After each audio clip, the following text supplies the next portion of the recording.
Welcome to the Allura Healing Channel, where if you haven't memorized it by now or subscribed, spirituality is not meant to be boring. So today's episode is a little snippet for all those curious folks and questions I get via email. And when you subscribe, you can see my website and certainly follow the rest of the videos that seem to be catching a lot of attention. So much appreciation to you all. Today's video, as I was beginning to say, is about sage, the healing properties of sage. Now, it is not a new phenomenon. It dates thousands of years back to the Egyptians, Greeks, Romans. All cultures have been known to use natural properties as healing or ceremonial even.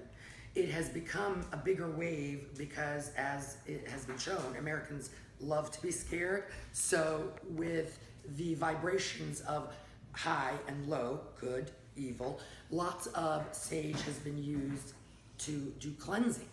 I am a big proponent of ceremonies. I create my own. I help guide people to create their own, whether it's house cleansing, body cleansing, anything that emits into the air a new element. And this is where science comes into this. Modern science is starting to understand more about sage and the healing properties.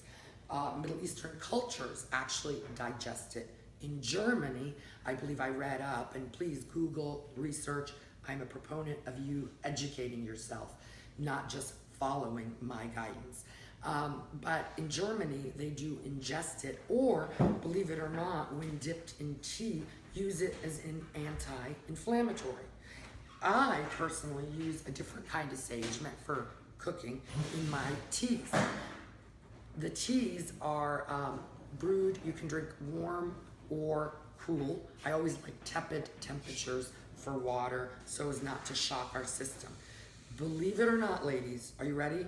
It actually works for menopausal, thank God I'm not there yet, sweats, and menstrual cramps. In the Middle East, very touted food sage to brew in teas. So just based on what I've told you so far, without going into too much detail, is it has anti-inflammatory properties if it's used in a certain way for wounds. It has physical properties where if ingested with tea, and I must clarify, it's different than the burning sage you do in a cleansing of a home, and can be an antiseptic. So right there, little info for you to understand one portion of it. Now, white sage, very well known in one of my favorite cultures, which is Native American cultures and African cultures, is burning of white sage. The aroma is powerful. So if you have a husband, boyfriend, family member that is very sensitive to smell or not familiar with this, it is, in my opinion, aromatic but extremely thick. And that is the purpose of it in a house cleansing or self-cleansing ceremony. Often when I am doing a healing session, I will use it. When I'm doing a protection circle, I use it. And when we talk to one another, or if you are looking for my services, I'll explain what a protection circle is. Sometimes I use it in the all corners of my home. I do want to say, if you're using it ceremoniously, much like the Native American tradition and other traditions, do you know there is a correct and more correct way to use it?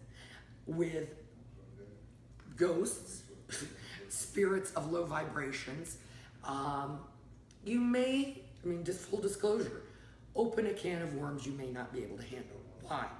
You are changing the element in the environment. You are awakening natural ions, sometimes so much so that they vibrate and may tap into other energies. Hopefully not low frequency. I welcome angels, Lord knows that much. But the white sage I use, and I will preface, adults must use this carefully. You are using something to ignite a natural material. So please do not leave it unattended. Do not do it without something to catch the ashes. And when you're finished, I use foil to make sure it's burned out. I do preface safety. Number one, you are using fire with a natural element. You must have something to catch the ashes. Adults only may use this. I don't see any reason for children or anyone under 21, frankly, to use this. And most obviously, covering it with something safe material that's not flammable. Do not leave the premise, people, with it burning. And it is thick, and it definitely changes elemental factors. So my more correct way is to engage with intention what it is you're doing with this particular sage. In a cleansing ceremony, I really don't care if you dance about with it or methodically go around, but the way I do it is with full prayer and intention to heal, even healing the space. For example, if there's a separation in a relationship or turmoil or illness even, you have to break that energy. Moving into a new home, blessing a boat, almost like, christening the boat. It's a ceremony. So I begin with my own prayers.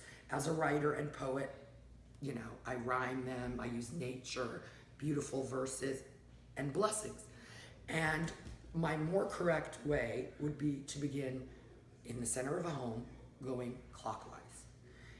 I make sure that corners of the home are all blessed with this sage.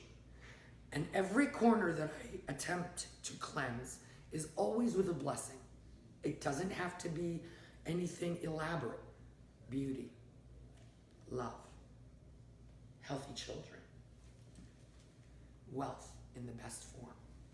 Just a few examples of how simple it can be. Now, I do begin the ceremony that I do in a peaceful, quiet environment, being careful that the ashes are not going to destroy my hardwood floor. Certainly, I do tell clients of mine about the aroma. So many of them love it. It's amazing how the body will call it forward. I can interpret how thick the smoke is by how much work I need to do on an individual or a space. So the few beautiful words I gave you can just be a sample. I do begin with a blessing of safety and that only angels are permitted in my circle. Between you and I, that is a daily prayer. May only white light and angels enter my home. And it seems to have worked. I don't hear heebie-jeebie things, and no, I don't see dead people, so thank you. But I can tell atmospheres change. Sometimes I'm even lighter or even emotional after breaking some kind of field that may have been in the house that I may have not even been aware of, from pets, visitors, and energies of jealousy or depression. These are real vibrational energies. So the sage method not only dates back to, cultures of Egypt and the Middle East, but as early as, for us, 2,000 years, Native Americans love that culture. Again, do your own work, your own blessing that works for you and your family, and most of all, be safe and always, the allure away, be blessed.